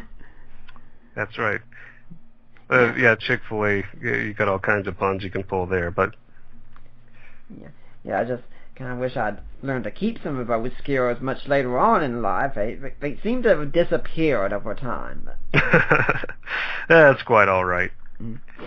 Now, how do his teachers interact with him? Well, I tell you, the kid has a whole team of people working with him, and he has a one-on-one assistant at school, and he has a number of different therapists. So they enjoy him very much, I think, especially when he's good. But there are the challenging days, and they have learned, and I'm glad that they've noticed this at school as well, school and at home, that once he figures out the system. So if he has a system of certain rewards that encourage him, because like I said, discipline doesn't really work. It's an encouragement for him. So what we have to do is really reward the good behavior. If you try to punish him for the bad behavior, it only reinforces it. As odd as that is, and a lot of people will say, well, that's kind of, you're being liberal, you don't want to punish your kid. No, don't get me wrong. I would love to punish this kid. I've tried it. I've tried everything, every kind of punishment that you would think of that would make him sad or whatever, but he figures out it's a punishment. I've taken away he loves to earn money because he loves to count. I've taken away his money before. He was upset the first time. The next time, he walked over and he handed me the money. He did the same thing again, walks over, handed me the money, and it didn't bother him. Because he knew. He knew that I was doing this to punish him, so now he's showing me that he's in charge. He wants to get that across. So we've learned that we have to reward him for all the good behaviors, and then he'll catch on to that, and then he'll kind of manipulate it. So again, he's a smart cookie, but his teachers do enjoy him, and I think they enjoy the challenge that he presents. But we're very fortunate that we've had that, and we've also had therapy in home, which did not come easily. This is part of we had to go in. This is where I use my apologetic skills by going in to all the different meetings and really fighting, because insurance wouldn't cover this, the in-home therapy that we were told that he needed. Insurance would not cover it, and of course the school system didn't want to because of the cost, but it seemed necessary to meet the goals that we had for him. So I went in and I fought for it, and we've been able to get in-home therapy since his diagnosis, and that has been highly beneficial. So that way we kind of coordinate everything between school and home to try to keep everything consistent. Now, one other aspect I want to ask about, because I know that this is something that my parents struggled with for a long time, and that's the diet of someone on the spectrum. Is it different for Timothy? Well, he had a very difficult time. This is another thing we noticed early on. He just wanted to eat like Cheerios, and I think it was Cheerios and chicken was about all that he would eat. And obviously that wasn't good. But we brought him to a special nutritionist, and then we had this lady that came for a while, very gifted young lady, specializing in this field, and she would come over dinner time. Her name was Chelsea. She was a professional therapist. She would come over and sit down and worked with him, just getting little bites and giving him little rewards. And again, you have like this whole system behind it. But now he's able to eat about anything, and he does a very good job with his diet. But it took a lot of work for that. But it was funny because once he realized that he could get a reward for doing, and he was given numbers, like you eat 10 bites of this and then this. And once he got that down, he would take 10 bites of broccoli, something he would give this, you could tell by his face he didn't like it, but he would just like shove it all 10 pieces in his mouth, eat it, swallow it, and then he'd say, okay, and he knew what was next.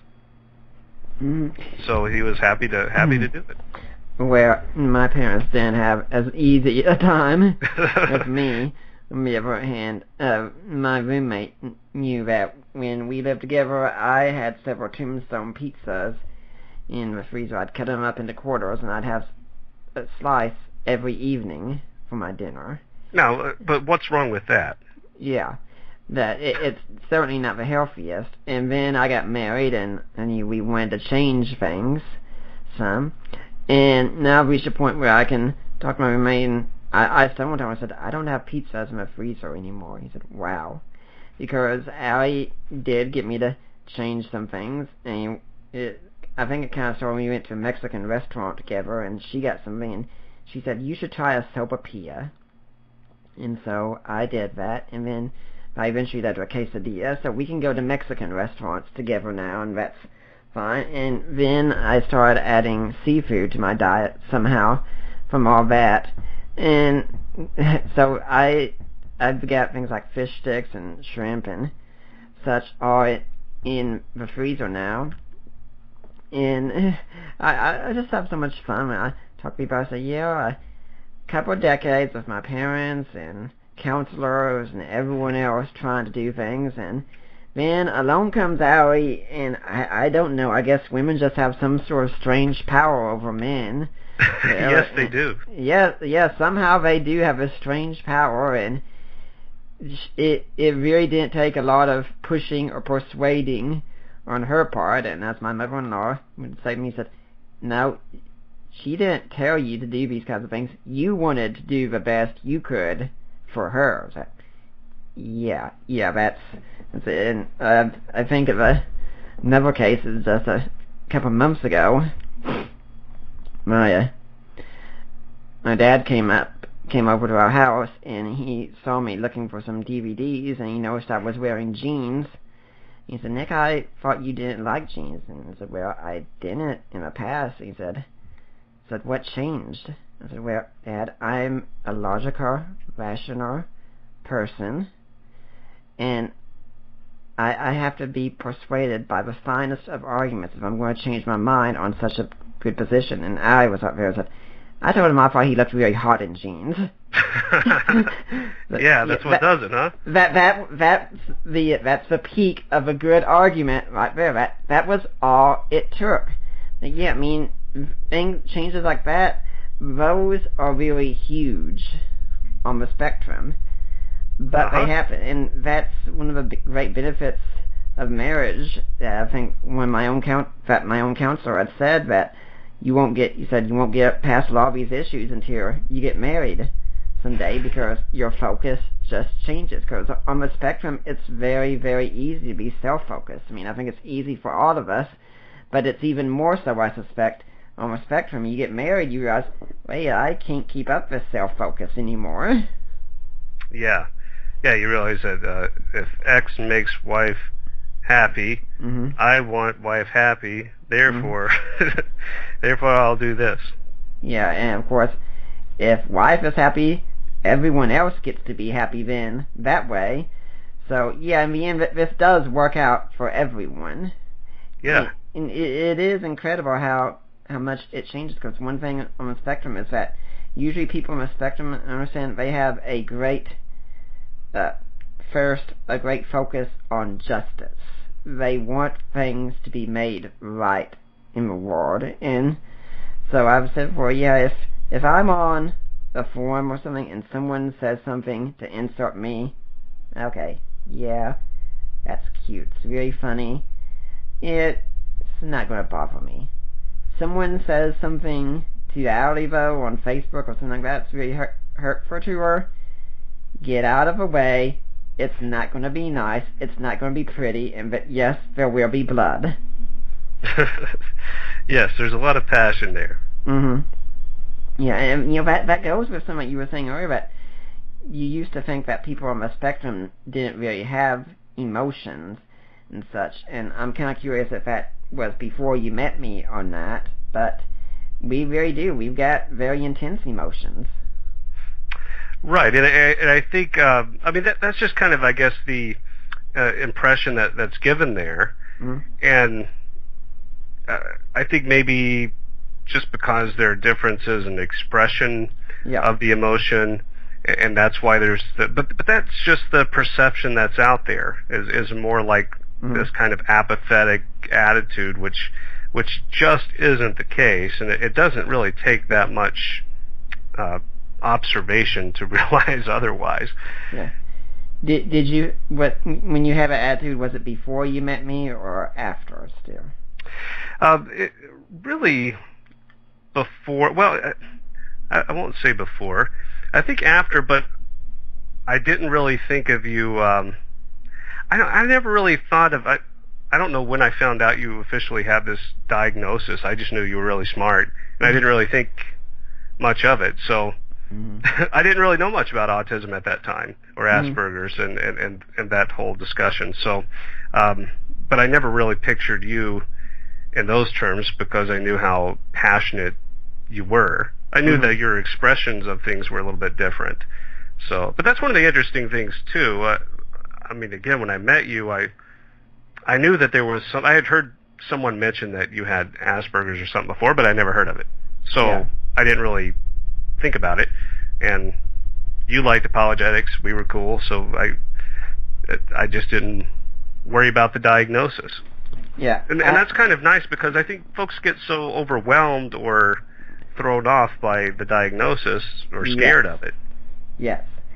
I do think, remember hearing that I was kind of off-putting to a lot of people at the college in their eyes, and that it's really not the way you intend to be a lot of times, but there's kind of distrust built up, and you want to know, is someone really being a friend, or are they just being nice?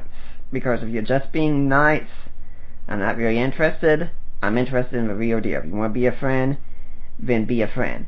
And if you're friends to us, you're fine. I think that we are very committed friends, and we seek to help you out whenever we can. Sure. That's the way that we should be. And I don't know that. It seems when we meet someone who's a little bit different, we get scared off rather than accepting the challenge to say, you know what, you see the gifts a person has, and so why are we afraid of trying to get to know them? Yeah, if you remember David Wheeler from Johnson, I'm sure you do.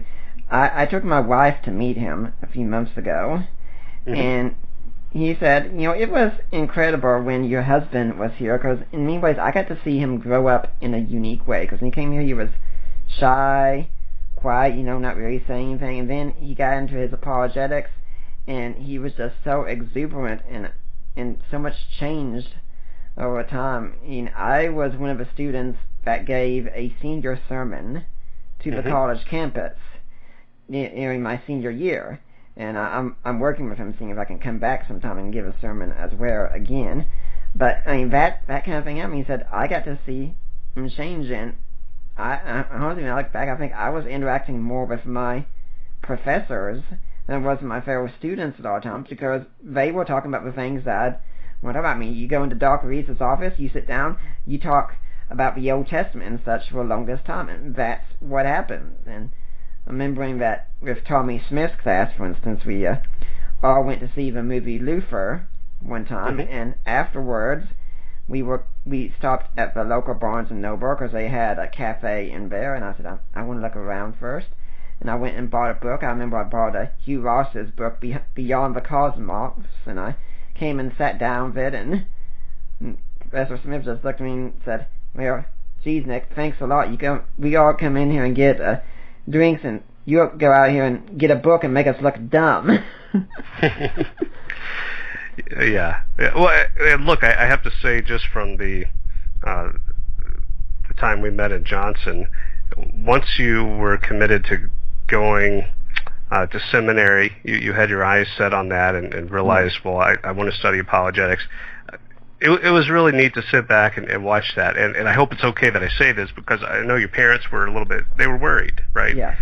They were worried about you going off, leaving Knoxville and going off to Charlotte and doing it on your own, and really I saw like a fire and zeal in your eyes, talking about that passion, and I realized that, okay, so these it's easy for you to overcome all these things because you have a mission, and you were going to do it. And I realized that once you had a mission, you had to fulfill it. There was really no way to stop you. So it's better just to pretend like you're giving him permission and let him go, because otherwise he's going to break out of the house and do it. And then you did well. Yeah. And then you met a girl. Yeah, for those who are kind of wondering what happened, just to help my parents with the transition and show them, yeah, I can handle it. So I went and lived in an apartment in Knoxville on my own for about a year, and then I applied to SES and got accepted, and so I was ready to move, and they got to meet David first, I think, and they liked him, and we knew David would be right there with me, and you met David. David's a great guy, and we're still very close today. You know, I mean, if he came driving through Tennessee, he knows that if he didn't stop by to see us either on way to or way back, that I'd be having a missile launching system set out front, aiming right for him, saying, "You were supposed to stop by."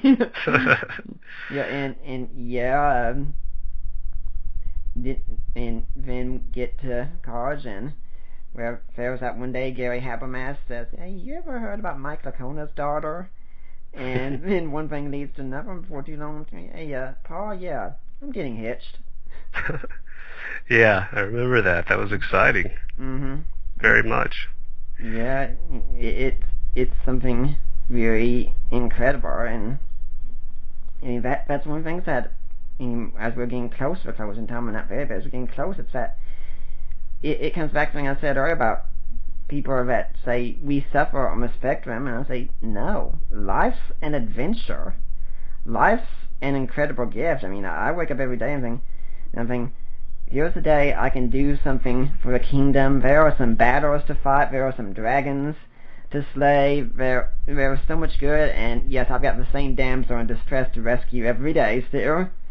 But life is good, and yeah, I know on the spectrum we have special challenges that we have to face, and those can be difficult sometimes, and like anyone else, many times you'd wish they weren't there, but overall, I could dare say I could even be happier with my life than most neurotypicals that I meet. You know, I guess it looks like we're about to run out of time, so I want to make sure that I mention something. You were talking about your friend David, and of course we spoke about our friendship, and this reminds me something that Christians need to remind themselves of God's sovereignty. And so you wonder, well, why did this happen? Well, I do trust God knows what He's doing, and I appreciate the opportunity that I have to be a father of a special needs child. But I also see how God provides people, just as He's done in your life. And I just have to mention Timothy's younger brother, Andrew, who's about to turn 5, just a few days. And he has been an incredible blessing. He seems to intuitively understand that there's something kind of different, but he just lives for his brother and loves to serve him and seems to know when he's struggling, and he's quick to give up and share something. If I get him a special treat, if I give him like a lollipop or something, then he stands there and demands I have one for his brother too. His birthday party's coming up soon, and he was asking for stuff, and he wanted us to get something for his brother too. He's always looking out for his bigger brother. I mean, that is an incredible gift, and I think that God just put Andrew in our lives to be a blessing to our family and a blessing to his brother. And I look forward to seeing along the ways. I know that God will continue to put people in our lives to help out with this. So sure, there are going to be times when families are wondering, well, how are we going to make it? How can we do it? This is such a stressful situation. But when God has a purpose for our lives, and sure enough, we found people along the way. Andrew was a surprise to us, and quite a great surprise. And then, sure enough, we've had these other folks I mentioned earlier who have popped in, and in fact, one of the young ladies who's interested in going into special needs ministry as a career, and here she has an opportunity to work a lot with Timothy. So it's just great to see the way that God plugs people into into our lives to encourage us and support us.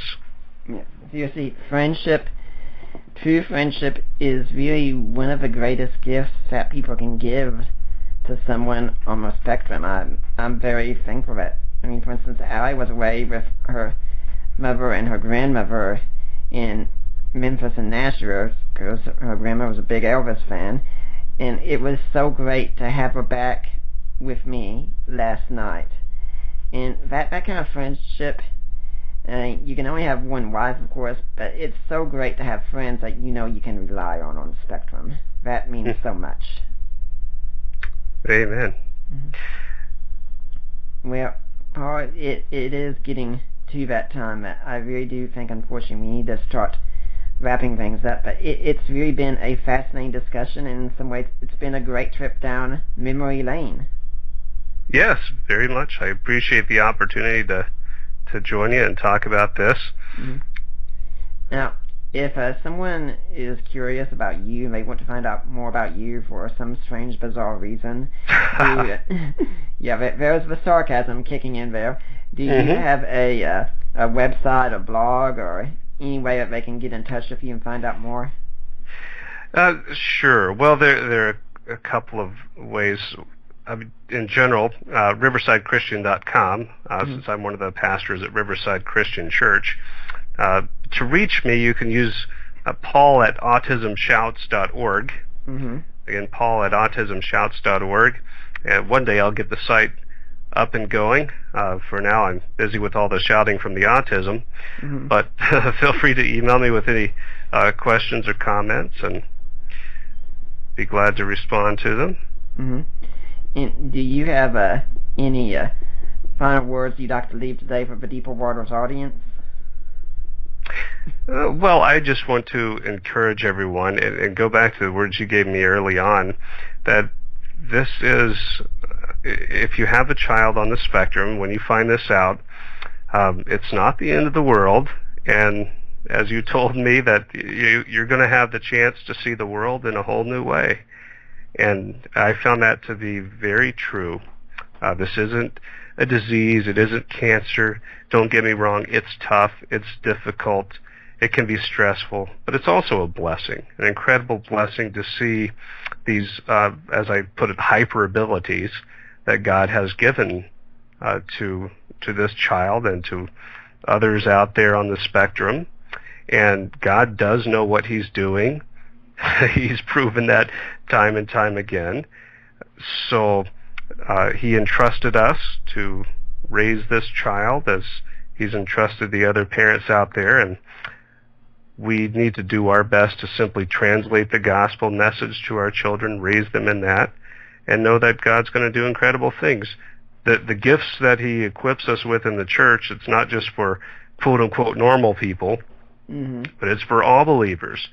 And just as we've seen in your ministry, the way that you have been able to handle all the stuff in the apologetics field, I mean, which I realized early on when you could take a book and just have the whole thing memorized in a couple of minutes. Those are incredible gifts, and we don't want to overlook that because we're afraid.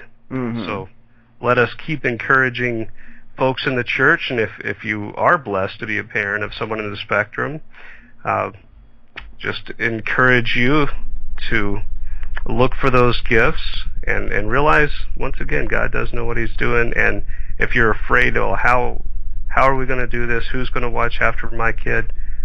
Well, sure enough, God puts people in place.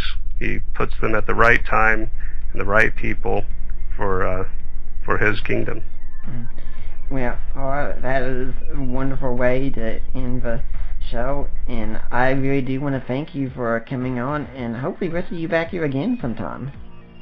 Hey, thank you very much, and God bless. Yeah, I'd like to remind everyone that next week we do have Cynthia Hampton coming on talking about Jehovah's Witnesses. For now, I am Nick Peters. This is the Deeper Waters Podcast, and